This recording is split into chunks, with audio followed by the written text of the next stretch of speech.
I watched a video of an interview of Justin Bieber, and he was talking about Billie Eilish, Mm.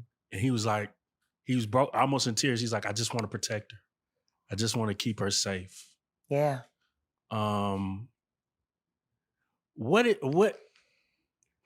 you think he went through? Where Because he he feels knows like, what's been happening to Billy. Just like everybody knew what was happening to Millie Bobby Brown girl with Drake. These people are monsters. Real life.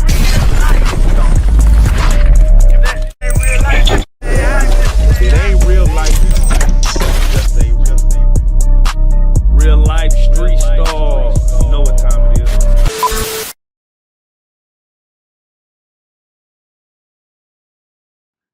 Jermaine Dupri said something interesting. Mm-hmm. He said the reason that R&B isn't as powerful as it is anymore is because children are going to church. Yeah. What is it about the transfer from the spiritual to the secular that would do you believe that's what made R&B so powerful? Understand this. Rhythm and blues was a combination of gospel and soul music. Because soul music has always been around in one form or another. It's just evolved throughout the years. And you got gospel, rhythm and blues. That's what put that together. That's why they made such a big stink about the Ray Charles incorporating gospel sounds into secular music. Right. Because they wanted people to separate the two. This is demon, this is good. The truth is none of that's real. Right. There is no bad, there is no good. There is what is and there is what is not. And that's sad. But when you take the spirit that comes from that, and see, in church, they preach love, they preach love, they preach love. And God is love. The love that we experience, everything that we do, all of that is just a derivative from the endorphins that come from the relationship with God. It's all there. When you go and you sit in a place and you hear a song sung and it quickens you in your soul and you feel stirred up, how the hell can just a sound coming out of a mouth create all of that? That's God. So when you take God out of society, all you're left with are emotions, impulses, instincts. And that's what the fuck we got. Right. In music. He's absolutely right. If you take God's love out of something, all you're stuck with is the rudimentary shit. The sludge, fucking Gollum running around saying, my precious. You know, that's what you got. And now, Jag, you spoke on Piers Morgan saying that you used to be in this world. Yeah. Of the sex worker world, and you've seen kind of the depravity that the human mind could go to. You want to know one of the reasons why I was able to put myself in position to get the deal that I got? Yeah. Because of my sex work. See, I had just enough dirt on the right person to get me past Hank Shockley, who was blocking me to protect Mary J. Blige's very fragile image. Oof. So let me ask. Listen to me. Please. Prostitute and actress meant the same thing in 1865. If you were called an actress, that meant you were a prostitute. See, it's the evolution of the fuck shit. Yeah. Look at Young Miami. Look at that girl. Yeah, Diddy brought me to my womanhood. Diddy, and I just said, baby, you need to work this out. You need to figure this out. Has everyone now that she's being named in these lawsuits now figured out that this bitch is a fucking acting ass liar? Yeah, I'm still Drea stuck. Kelly talking.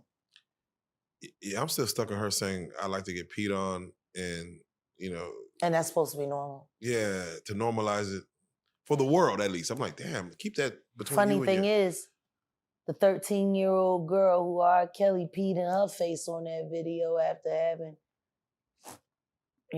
statutory, whatever, well, think about that. That was glorified. Correct. That video was everywhere. And now we got girls say, oh, I love it when he pees on me.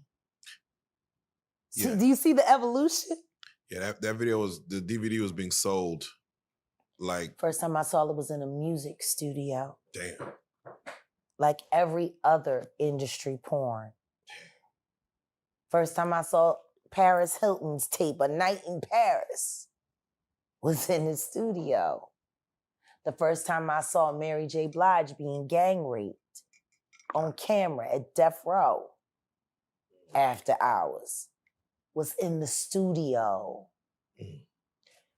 Why would all of this illicit shit be in a place where music is supposed to be being created, energy, why would all of that be happening? Why would these things be hitting there before they make it out there to the world? If it wasn't working hand in hand to begin with. Now, there's a viral video going around where Snoop Dogg and Dr. Dre are sitting there, and they were on TRL. Mm-hmm. And Dr. Dre's like, hey. I don't know why ain't nobody talking about when Carson Daly went to them Diddy parties. Because Carson Daly did go to them Diddy parties. Oh. No different than Ashton Kutcher. Damn. Okay. No different than Hype Williams. Oh. Why don't nobody want to talk about Hype Williams? Usually if I send a shout out at somebody, people start really kicking things up. But it's almost as if Hype is like living under some wheat germ grass or some shit under Russell Simmons' ass in Bali. Is it time to put Hype Williams on a milk carton? Melissa Ford just did an interview talking about how Hype Williams brought her out. Now, mind you, she's a video vixen, and it seems like the girls that used to be part of the music videos have stories to tell.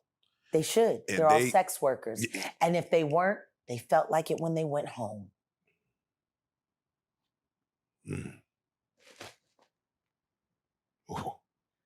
I don't think you'll ever hear about a woman saying that she was assaulted. His thing was turning straight men gay. That was his thing. Where's Hype? What's his last film project? Belly? I don't know. Yeah, DMX was a star in that. Facts. Facts. Jab, my question to you is, and again, we're just talking the psychology of a man. What if the entertainment industry is nothing but a cover for a worldwide sex ring? Because we was talking about this the other day, and I asked you, what is the music industry? I said, what is the birthplace of it? And you told me how it started with the Italians and the Jews. And the Jews, yeah. Can you just get, for people who don't know, like, because when I've always thought black people started music, just me. Well, the thing is we did. We were the culture. The Jews and the Italians monetized it and started setting prices. That's why Clarence Avant was so important to the Black community in entertainment. Because he was the go-between for the talent to the powers that be. He understood what their objective was, and he knew what his people needed, and he created that balance, which is why Clive Davis hated him so much. See, people don't want to... Did y'all see when they interviewed Dapper Dan about Diddy? I haven't seen that one. Please. They ran into Dapper Dan in Harlem, and they asked him what he thought about what was going on with Diddy and if he knew Diddy.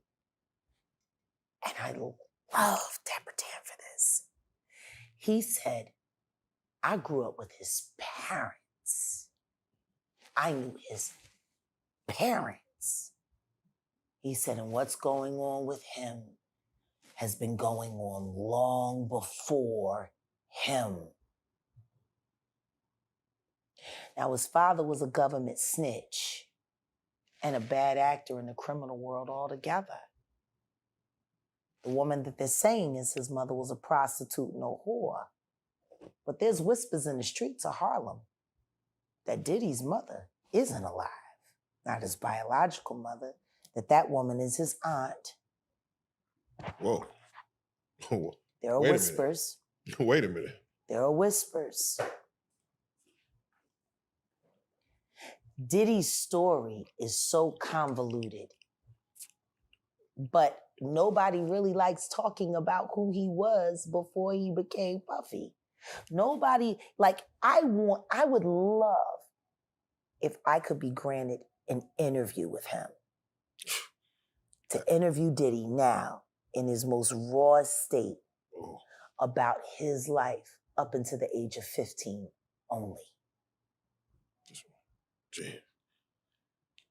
We got to learn how to stop making Diddies. What made him him? Now, his pedigree, he comes from rat background. His father was a rat, snitch. Not revered. He turned on Frank Lucas, who was the king of Harlem. And yet, Diddy was able to, siphon off enough of that juice, just enough to get people, but he needed Gene. Yeah. Think about this. Gene was more of a father figure to Diddy than he was a bodyguard. And Gene was more than a bodyguard. He was an investigator. So when they went separate ways, clearly he couldn't hold up the act anymore. And that's why I said, when me and Gene sat right here, imagine how much more damage would have been done so much sooner if Gene wasn't there.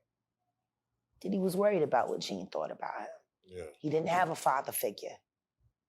And all the other guys around him, that's why I think they're all, from Pete Rock to all of them, are so shocked and surprised. Because he was not this in front of them. Mm.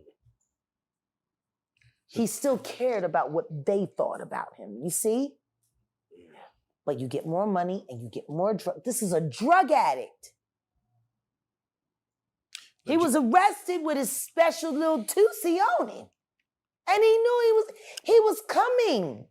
Why would you have that shit on you, G? What you was gonna bump into the last, you know what I mean? Yeah, to the last bump, hurrah. Bump, bump, bump, bump. To the last hurrah.